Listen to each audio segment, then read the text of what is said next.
Hello and welcome back to my channel. In this video I'm going to be talking about the worst of my health symptoms that was in March 2023 after my first COVID infection. In previous videos I spoke about my experience of personality changes, rage, seizures, seizure-like activity, dystonia attacks after eating, and other symptoms I experienced after my first COVID infection. But March 2023, approximately 8 months after my first COVID infection, which was in July 2022, I have been quite traumatised by this month, to be honest with you. It was really, really bad, but I'm going to be talking about that in this video and including some pictures or footage if I have any. Today I've got my I Need Space t-shirt, which I love because I need a lot of space. Anyway, back to the video. So after my seizures sort of stopped and faded out in the December of 2022 to January 2023, I started having dystonia attacks after eating, which I talked about in a previous video. And then after my dystonia attacks after eating stopped, because I took some medication that made it stop, I then developed immediately afterwards swallowing difficulties. I physically lost my ability to swallow pretty much anything. I was trying to eat and I'd be choking on all of my food. It was very dangerous and it was very scary, and I kept coughing and choking a lot. And I couldn't swallow my own saliva, and I couldn't really swallow water. And it came on very, very, very suddenly. It came on pretty much immediately after the dystonia attacks stopped. My health was rapidly deteriorating pretty much by the day, by the hour, at this point in around February to March 2023. I remember the first time I felt like I suddenly lost my ability to swallow. I was in a shop. I was actually, ironically, had gone to buy food and in the middle of the shop just before I was about to pay, thankfully I was with a staff member because I was under section at the time and someone was with me, but I pretty much almost had a panic attack for the first time in years in the middle of the supermarket because I suddenly lost my ability to swallow my own saliva. So I couldn't swallow my saliva and I was panicking badly because it felt like I couldn't breathe. It felt like I couldn't swallow, I couldn't breathe. I couldn't swallow my own saliva. It was a very, very horrible and dangerous feeling. And I panicked badly, and it had never happened before. I didn't know what had caused it, but I sort of just tried not to think about it and thought maybe it would pass, and that's what I was encouraged to do anyway. So I did. But it continued to get worse as the days went on. I was choking on all my food. It felt like my food was going down the wrong hole.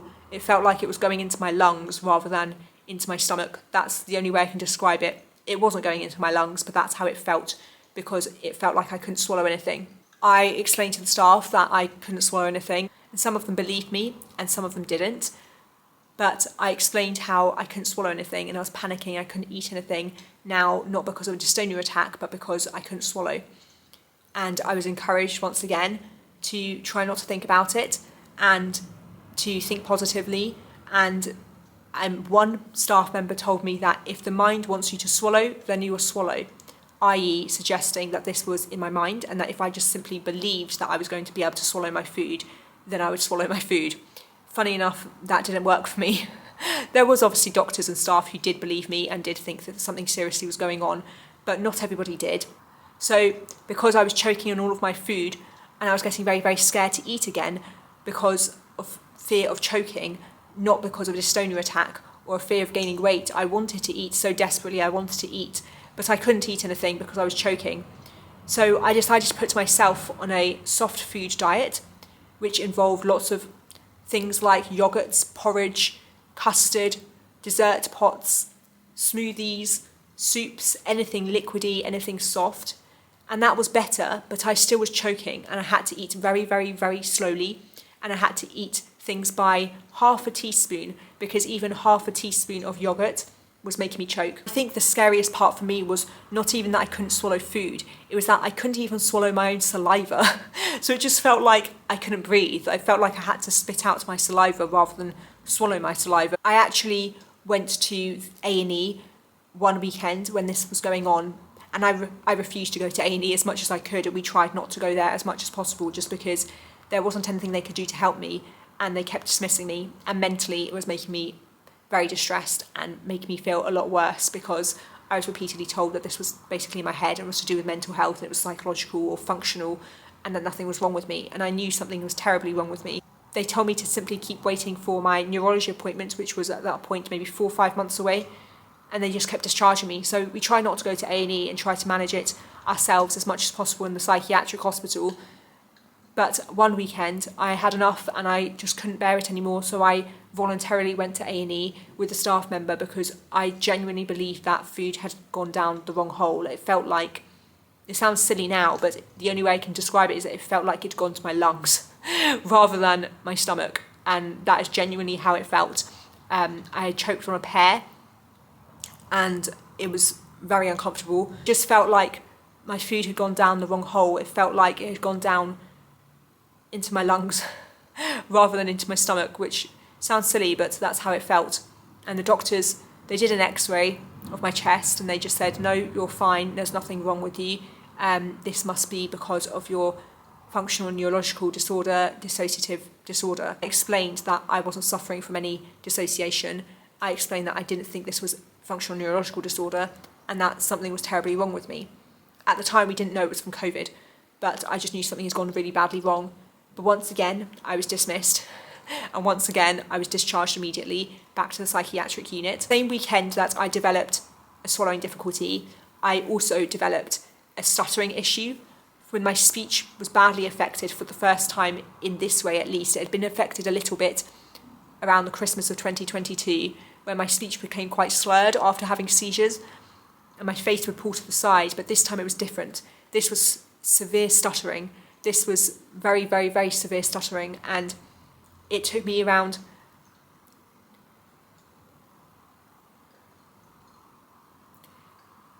it felt like my brain was working really, really hard just to form a 5-word sentence. It was such hard work for my brain. I remember I could barely speak, and it took so much mental and physical energy just to get a few words out. It felt like my brain was learning to form a sentence for the first time. That's generally how it felt. And the strange thing, even more so, was that when I was trying to speak, I'd become breathless. So I'd be stuttering and try to speak, and eventually when I'd get my words out, I became extremely, extremely breathless. I'm a little bit breathless now as I'm talking, I can feel it. And I felt that earlier as well today. My health is not good still. I'm basically now 7 or 8 weeks. I think I'm on the 8th week. I can't really remember now. I've lost count. Maybe 8th week, pretty much bedbound, housebound. I can only sit up for very short amounts of time, maybe an hour or so maximum, and then I have to lie down for most of the day because my health is really bad, and it's a lot worse when I'm sat upright. It's a lot worse when I'm talking and when I'm eating. But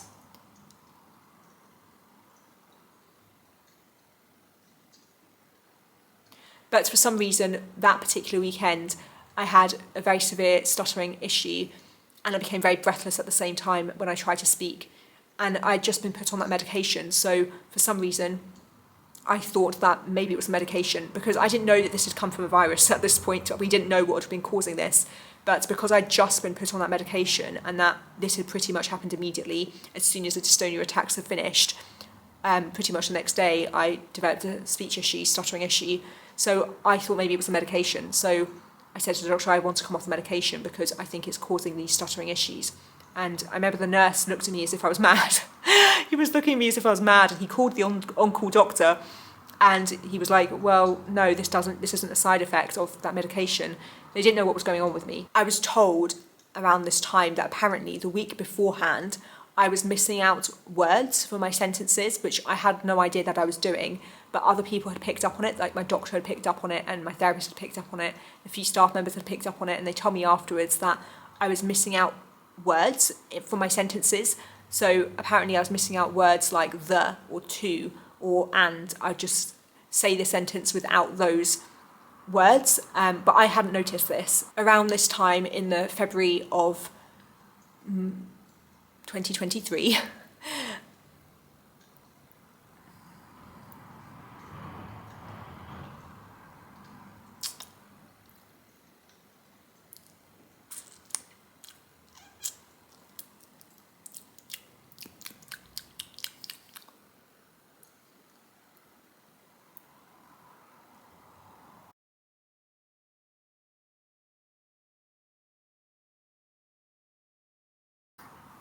Oh. Oh. My health is really not good. I just have seizures.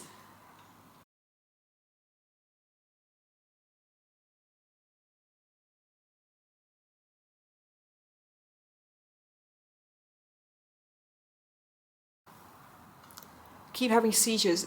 My symptoms get worse when I talk, so it's quite triggering for me to be making these sorts of videos, but I'm passionate about trying to explain what I went through because I imagine I'm not the only person who's gone through this. So I'm going to try my hardest to keep making videos. As I was saying, around this time in the February of 2023, I had my first MRI. I never had an MRI before, but I was pretty scared. I never had an MRI and I didn't like the idea of being in an enclosed tunnel. I did panic when I had my MRI the first time, but they told me that I should close my eyes. So when they told me I should close my eyes, that helped a lot. Once I closed my eyes, I managed to get through it, but it wasn't a pleasant experience. And in addition to this, in the very same weekend that I developed a stuttering speech issue and swallowing difficulty, I also developed a sudden onset of a very, very, very severe rash that covered the entirety of my back. I never experienced anything like it before. In the days leading up to this, I was itching my arms quite a lot, out of nowhere. I didn't know why, but I was itching my arms a lot. But this was a very, very severe rash. It was raised, it was ugly, it was very, very angry looking. It was bleeding, it was red. It wasn't very nice, to be honest with you. It was covering my entire back. It felt like my entire back was on fire because of the rash and how aggressive it was. And I don't have a photo of the rash from when it first developed, but I had to delete the photo because it was on somebody else's phone. So I don't even really remember too much, but I remember when I looked at it, it was very angry and very, very...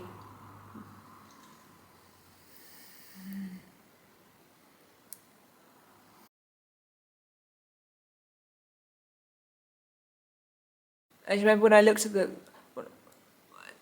I don't have a photo of the rash initial. I don't have a photo of the initial rash that was massive, that covered my entire back, because it was on somebody else's phone, so we had to delete it. But from what I remember, it was huge. It covered my entire back, and it was very, very red and very, very, very itchy and very painful, and it just felt like it was burning. It felt like my skin was burning, and it was very raised. And so the doctor came to see it on Monday, and she told me that she didn't really know what had caused it, so to go to the GP. Oh, for your symptoms, you can see the nurse. And I said, okay, that's no problem at all. I don't mind really who I see as long as somebody can see this rash. And so I went to see the nurse at the GP, and she was very, very annoyed at me initially, to be honest with you. She had seen in my notes all of these problems I'd been having. She could see that I was in a psychiatric unit, and so she was quite annoyed that I'd been sent to the GP. She said to me, well, what does the doctor at the hospital think? And I said, the doctor in the hospital told me to come to see you. Oh, it made me laugh, like, that's why I was there. I wouldn't be there if I didn't need to be there. But I think she just didn't understand initially. She didn't know what she was going to see. So I told her that I had been having lots of seizures and memory problems and swallowing problems and lots of neurological difficulties. And the moment I mentioned this, she told me to stop talking. And she said, no, I'm not here for any of that. I'm just here to assess the rash. And I said to her, well, the reason I'm mentioning it is because I think it's related to the rash. I said, I think this is all related because this is covering my spine. And she nodded and she documented it. I imagine she did, I don't know, but I imagine she did. And she just seemed very annoyed. And then immediately, when she went to go see the rash, immediately she panicked and was like, oh my goodness. Like, she asked me, like, have I changed my soap?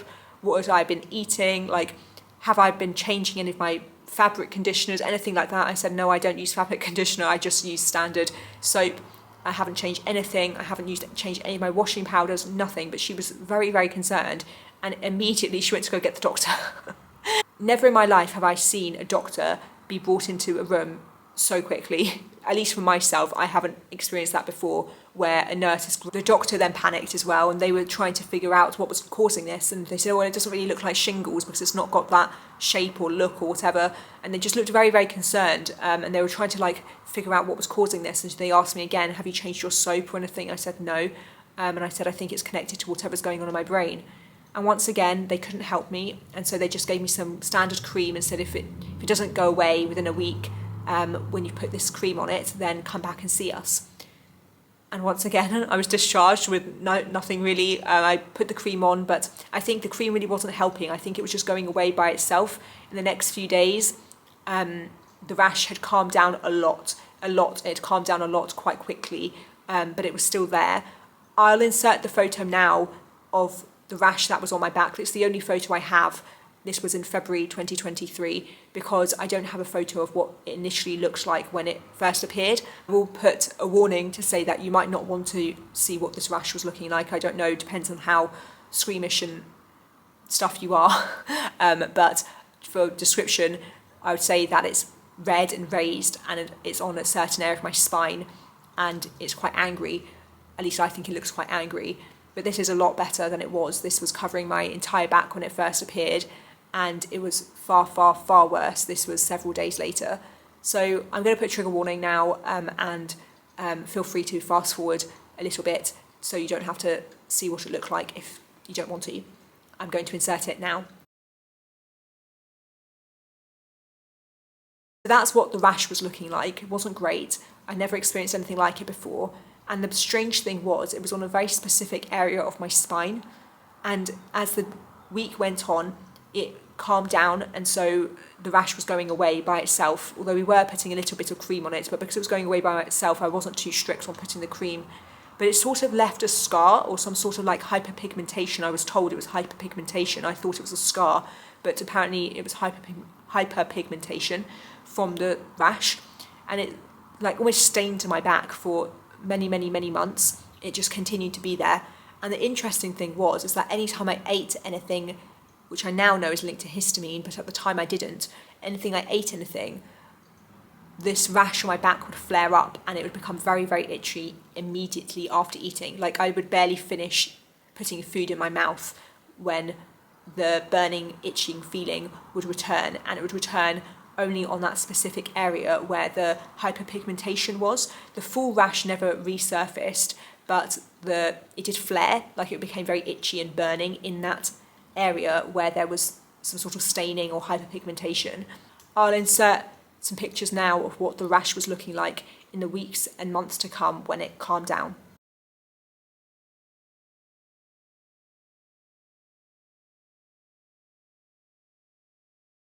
It's been 4 years, and I still don't know why I have this rash. No one has been able to figure it out, but to be honest with you, I haven't really seen that many doctors who take me seriously enough to try to figure it out.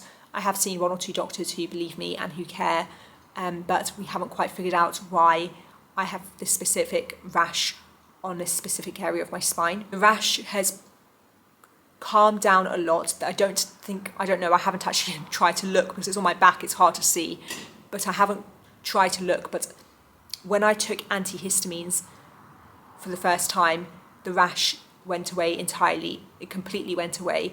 When I went on a low histamine diet, it pretty much completely went away. When I went on a low histamine, low oxalate carnivore diet, it pretty much went away. Now it flares up here and there randomly, but it depends on really what I'm eating and how much histamine I'm eating. If I eat any oxalates, for example, today I'm quite symptomatic, and just as I started filming this video, I could feel that exact area of my spine burning and itching, and I don't even know why, because I've not even eaten anything. I've just been eating watermelon. And then, unfortunately, after just 2 weeks of taking a very strong muscle relaxant medication that I was taking for the dystonia and dystonia attacks, unfortunately, the dystonia and dystonia attacks returned, but not to the same severity. So I would still eat, and I'd have dystonia after eating, but it wouldn't go on for, say, 6 hours. It would go on for maybe 20 minutes. So I would eat something, and then I would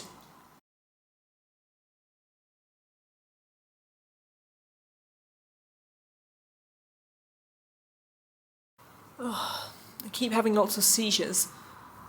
Can't really think properly. don't know what I was saying. Oh, the dystonia returned despite taking the muscle relaxant medication.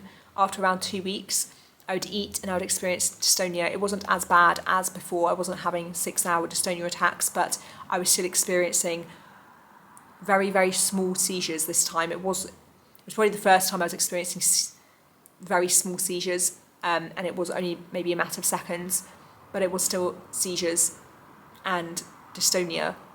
And this was despite taking the muscle relaxant medications. I can feel that my dystonia is spreading in my neck as I'm talking the last however many minutes. So don't be surprised if my neck suddenly starts going lopsided, because I'm just already slightly on a side. For me, I'm not quite straight. If I sit up really straight, you can see my neck is slightly, ever so slightly to the side. I actually can't even force it. I'm trying to put my neck straight, but I can't. I can't actually put it straight. So yes, anyway, the dystonia returned. My doctor did offer to increase the medication, but I think I was quite grumpy and I was quite angry and quite emotionally distressed a lot at this point for many reasons. And so I just wanted to give up. I was so hopeless. I was feeling so ill and I just didn't really see a point at that point. So I don't think I actually did increase the medication. Actually, soon after that, I took myself off the medication because I was having such bad difficulty swallowing. I started to think that maybe the medication was causing the swallowing difficulty because it was a muscle relaxant. So I thought, oh, well, maybe it's affecting my swallowing muscles or something. I don't know. I was just thinking of all sorts of things. So I came off the muscle relaxant medication because I thought that was what was causing my swallowing difficulty. It wasn't. It wasn't causing my swallowing difficulty. But I didn't know what was going on at the time. I still didn't know that this has come from COVID. I was having very severe night sweats at this time. I couldn't sleep at all. At some point, I was only sleeping half an hour per night. Then in March 2023, my health started to very, very rapidly deteriorate. I would argue it was deteriorating by the hour at this point. My memory problems were very, very, very severe. I had developed memory problems for some months, but at this point in March 2023, my memory was deteriorating by the hour. I would have staff that sat with me all the time because I was on what they call one-to-one. And if you're on one-to-one in a psychiatric hospital, it means that you have a staff member with you at all times. For me, it was because my physical health was really bad. It wasn't actually because of my mental health. It was just because of how severe my physical health problems were that they couldn't leave me by myself, and it would drive me mad. I absolutely hated being on one-to-one. I was so distressed. I need a lot of space, as you can tell by my t-shirt that says I need space. I need a lot of space to myself. I need a lot of time to myself. I don't deal well with anyone in my personal space. I really struggled mentally a lot with being on one-to-one. I had no choice because I was under section, and therefore I had no say in whether or not I was on one-to-one or not. If a doctor thinks you need to be on one-to-one whilst you're under section, you have no choice but to have one-to-one. But when I was with staff on one-to-one, I'd be talking to them. My memory was so severe, my memory problems were so severe that I'd be talking to them, telling them a story or explaining how I felt or something, I don't know, whatever I was saying, at the start of the hour. And by the end of the hour, I had repeated that story maybe 2 or 3 times with having no recollection whatsoever of having already told the story before. And so I was telling these poor staff members the same story on repeat every single hour. Every single time the staff member changed, I said the same story and had no recollection at all that I already told them the same story either earlier in the hour or earlier in the day. None at all. It was very, very scary. I have very extraordinary memory usually when I'm healthy and well before any of these COVID inflammation issues. And it was very upsetting actually for me that I now suddenly couldn't remember anything at all. And it was very scary. And it got to the point where I was essentially writing down on a piece of paper my own name and who I was and where I was and put it on my desk because I was so scared that I was going to wake up the next day and not even know who I am or not even know where I was or who was around me.